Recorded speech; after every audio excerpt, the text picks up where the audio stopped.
Bonjour, ici Justin pour Ciné Techno. Aujourd'hui, je vais vous parler du jeu Ancestors: The Humankind Odyssey, offert sur PlayStation 4. Distribué par Panache Digital Games, le jeu est disponible en magasin depuis le 6 décembre 2019. Autant dire tout de suite, embrasser toutes les possibilités offertes par Ancestors: The Humankind Odyssey ne sera pas chose aisée. Avant même d'arriver en début de partie, après un bref texte contextualisant le concept du titre, l'équipe de développement québécoise Panache Digital Games vous souhaite bonne chance, affirmant qu'elle ne vous aidera pas beaucoup, car lorsqu'on lance la partie, on peut dès le début choisir son niveau d'aide de total avec interface et didacticiel, à captivant, sans interface ni didacticiel, rien du tout, en passant par utile, une interface sans didacticiel, et immersif, interface minime et didacticielle.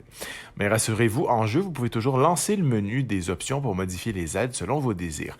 Et pour lancer une nouvelle partie, il suffit de créer une nouvelle lignée en choisissant le sexe, mâle, femelle ou aléatoire, de son primate pour se retrouver en Afrique il y a 10 millions d'années, et ce après un très très long chargement qui accompagne chaque lancement chargement de partie. Et une fois cette partie-là faite, on est accueilli par une cinématique qui donne le ton du jeu, montrant un univers sauvage dans lequel un animal peut aussi bien être proie que prédateur. Le tout premier primate qu'on va incarner, un bébé, subit un bon petit traumatisme qui le laisse effrayé en pleine forêt luxuriante. De quoi se faire la main en découvrant la représentation de la peur à travers divers artifices visuels, comme une représentation prise quand notre primate s'aventure trop en terre inconnue, et découvrir comment utiliser l'intelligence pour chercher une cachette. On appréhende alors le système de déplacement au passage, et une fois notre petit primate caché, nous sommes envoyés dans la peau d'un adulte, celui que nous avons déterminé au lancement de la partie.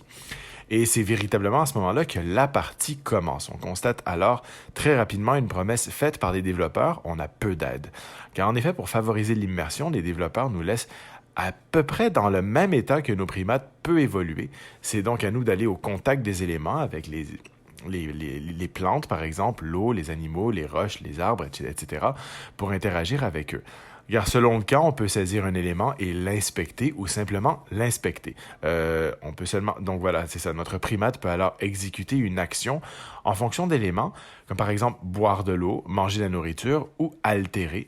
Et vous l'aurez compris, le concept du jeu réside réellement sur l'exploration totale, la curiosité et même la prise de risque. D'ailleurs, c'est en effectuant les actions, même les plus simples, qu'on va engranger de l'énergie neuronale que l'on pourra affilier à de l'expérience, où les gamers vont connaître un peu le XP dans les jeux RPG, par exemple. Donc, en accumulant des actions, comme utiliser plusieurs fois l'intelligence, on amène nos neurones à maturité, et une fois matures, il suffit de se rendre dans le menu dédié pour les connecter à notre cortex en utilisant la fameuse énergie neuronale.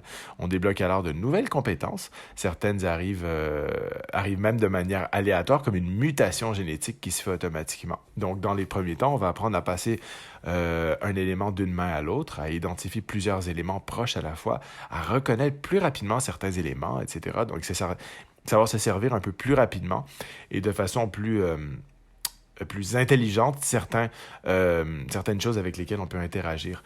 Et il faut bien comprendre que tout de même les actions les plus simples résultent de l'expérience et demandent de faire évoluer notre cerveau, un peu comme dans la vie de tous les jours, avec les choses qu'on apprend. Et donc le début est donc déroutant, mais lorsqu'on a compris les mécaniques du jeu qui réagissent pendant qu'on joue, on prend un certain plaisir à voir évoluer notre primate, à le voir se mettre debout, à le voir s'armer, se défendre, se déplacer en groupe, voire même finir par devenir un prédateur. On s'attache pas forcément à l'animal, ni même à sa lignée, mais bien à l'idée de faire progresser l'espèce à force de découverte, d'expérimentation et d'évolution. C'est là toute la beauté du jeu. Certains passages sont même très très gratifiants, à commencer par certaines petites actions, comme lorsqu'on arrive à tailler une pierre par exemple, ou une branche pour en faire une arme. De même, déplacer une bonne partie de son clan et réussir à tuer un prédateur confère un sentiment de gratitude, évidemment, tout comme lorsqu'on ajoute quelques millions d'années à notre compteur et que l'on voit les évolutions physiques qui ont permis à notre avatar de devenir ce qu'il est à moins 3 millions d'années, par exemple. Donc, quand on joue le jeu en profitant de son concept, en voyant notre primate se mettre debout et ralentir pour traverser une rivière, le voir se déplacer d'arbre en arbre, le voir réussir à se ressaisir avant de succomber à l'hystérie en territoire inconnu, voir le petit se faire emporter par l'eau, tout ça fait plaisir et permet de se dire qu'on n'a pas fait tout ça pour rien. Le titre dispose d'un magnétisme fou qui invite le joueur à continuer encore et encore à se creuser la tête pour faire survivre son clan et percevoir tous les mystères que renferme l'univers du jeu. Il y aurait encore beaucoup à dire sur Ancestors, mais sachez que si certains y trouveront un côté un peu répétitif, comme pour beaucoup de jeux de survie évidemment, et que d'autres resteront insensibles au concept, ou même rebutés par son départ un peu abrupt, les autres devraient en revanche se perdre avec délices dans cet univers atypique, et ça a été le cas pour moi. Donc, plus vous jouerez à Ancestors, plus vous le comprendrez, et plus vous le comprendrez, plus vous l'aimerez. Ça se fait vraiment de façon très naturelle. Le jeu se révèle petit à petit, et à l'image des homnidés qu'il incarne, le joueur, donc vous-même, évolue dans sa compréhension des mécaniques mises à sa disposition, d'une cohérence de tout instant dans sa construction, lui permettant d'aller au bout de son concept. Ancestors est un jeu qui s'apprivoise dans la douleur, parce que c'est pas toujours facile, et son caractère atypique, qui laissera sans doute une partie des joueurs insensibles ou trop enclins à se porter sur les défauts, eux aussi réels du jeu. Donc on n'est pas dans un genre de jeu ou une dynamique où on nous invite à faire certaines actions en nous pointant les choses à faire. Donc on est vraiment amené à prendre soi-même les décisions qui peuvent influencer le cours du jeu. Les plus persévérants, en revanche, seront incontestablement happés par le magnétisme du titre, l'intelligence de son propos, et désireront sans aucun doute continuer encore et encore et encore à explorer, à comprendre, à faire évoluer son personnage et l'histoire pour savoir ce que ce monde vivant leur réserve. Donc c'était Justin, merci et amusez-vous bien.